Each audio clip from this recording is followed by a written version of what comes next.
आज हम बात करेंगे खुशवंत सिंह की एक बहुत ही खूबसूरत कहानी the portrait of a lady के बारे में। ये कहानी है एक दादी और उनके पोते के बीच के एक बहुत ही गहरे रिश्ते की। एक ऐसा रिश्ता जो वक्त के साथ बदलता गया। एक सवाल है जो हम सबको कभी ना कभी सोचने पर मजबूर करता है। क्या दोस्ती सच में वक्त, फासलों और बदलते हालात के आगे टिक पाती है? यही सवाल आप कह सकते हैं इस कहानी का दिल है। ये हमें लेखक और उनकी दादी के रिश्ते में आए उतार चढ़ाव के सफर पर ले जाती है। तो चलिए शुरू करते हैं।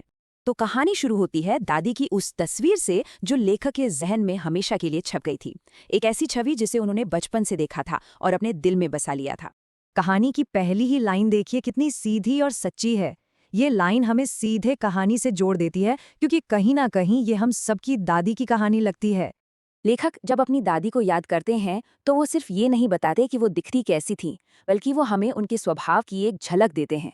सोचिए, हमेशा बेदाग सफेद कपड़े, एक हाथ कमर पर ताकि थोड़ा सहारा मिले और दूसरे हाथ में हमेशा एक माला चलती रहती थी।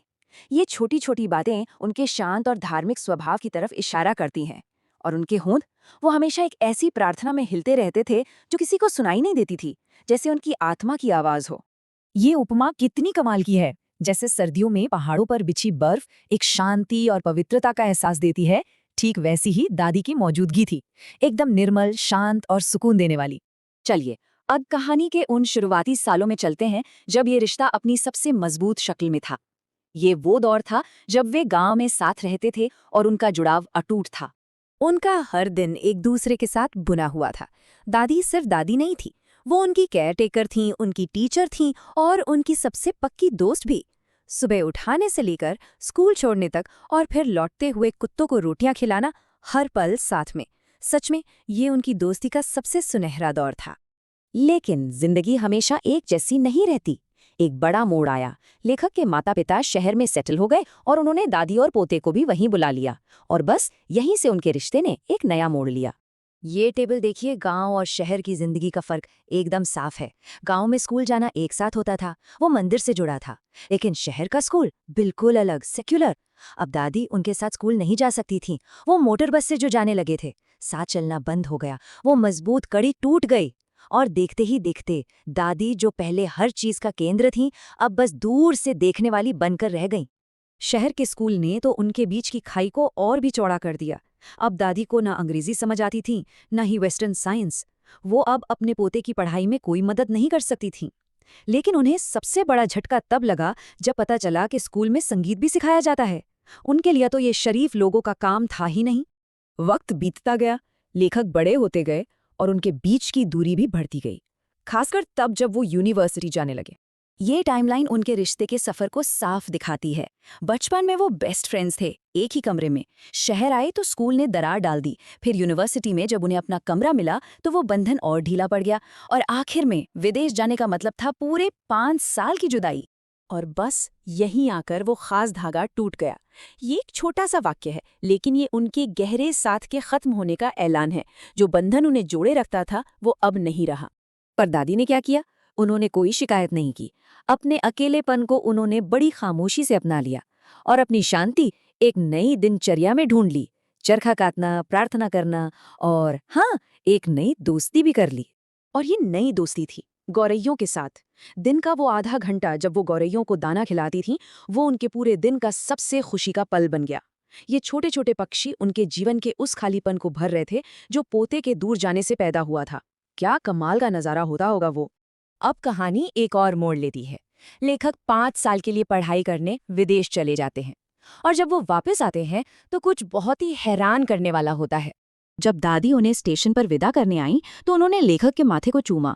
उस पल लेखक को लगा कि दादी की उम्र को देखते हुए ये शायद उन दोनों की आखिरी मुलाकात है। वो एक बहुत ही इमोशनल लम्हा था। लेकिन कमाल देखिए, पूरे 5 साल बाद जब वो लौटे तो दादी उन्हें लेने स्टेशन पर खड़ी थी। और वैसी की वैसी ही। लेखक कहते हैं कि वो एक दिन भी ज्यादा बूढ़ी नहीं लग रही थी, जैसे वक्त उन पर आकर ठहर गया हो। उस शाम घर पर कुछ ऐसा हुआ जो किसी ने कभी नहीं देखा था। जिंदगी में पहली बार दादी ने शाम की प्रार्थना नहीं की, बल्कि उन्होंने एक पुराना ढोलक उठाया, आस पड़ोस की औरतों को जमा किया और घंटों से गीत गाए, जैसे कोई योद्धा जंग जीतकर घर लौटा हो। ये उनके स्वभाव से इतना अलग था कि शायद एक इशारा था कि जिंदगी का एक चैप्टर अब खत्म होने वाला है। और अब हम पहुंचते हैं कहानी के सबसे भावुक हिस्से पर, दादी की शांतिपूर्ण मृत्यु और उस पर उन नन्ही गौरैयों का रिएक्शन। अगली सुबह उन्हें हल्का बुखार हुआ। डॉक्टर ने तो कहा कि सब ठीक हो जाएगा, पर दादी वो जानती थीं कि उनका समय आ गया है। उन्होंने सबसे साफ कह दिया कि अब वो बात करके अपने आखिरी पल बर्बाद नहीं करना चाहती। बस वो अपनी माला लेकर प्रार्थना में लग गईं। और फिर जब दादी नहीं रहीं, तब वो हुआ जिसकी किसी ने कल्पना भी नहीं की थी। हजारों गौरैया, हजारों, वो आकर उनके चारों ओर चुपचाप बैठ गईं। कोई आवाज नहीं, कोई चहचहाहट नहीं, एकदम खामोशी। लेखक की माँ ने सोचा शायद वो भूखी होंगी, उन्हें रोटी के टुकड़े ला ले। लेकिन उन गौरैयों ने एक टुकड़े को भी नहीं छुआ। वो बस वहां थी, अपना शोक जताने के लिए। और जैसे ही दादी के शरीर को ले जाया गया, वो सारी की सारी गौरैया भी चुपचाप उड़ गईं, जैसे वो अपनी दोस्त को आखिरी विदाई दे रही हों। दादी का प्यार जताने वाला या दिखाने वाला नहीं था, वो महसूस करने वाला था, शांति और संतोष से भरा हुआ।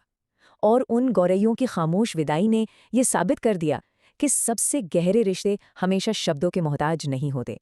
तो आखिर में ये कहानी हमें एक सवाल के साथ छोड़ जाती है, क्या सच्चा साथ हमेशा शोर और शब्दों पर ही निर्भर करता है, या फिर वो एक खामोश समझ में भी मिल सकता है?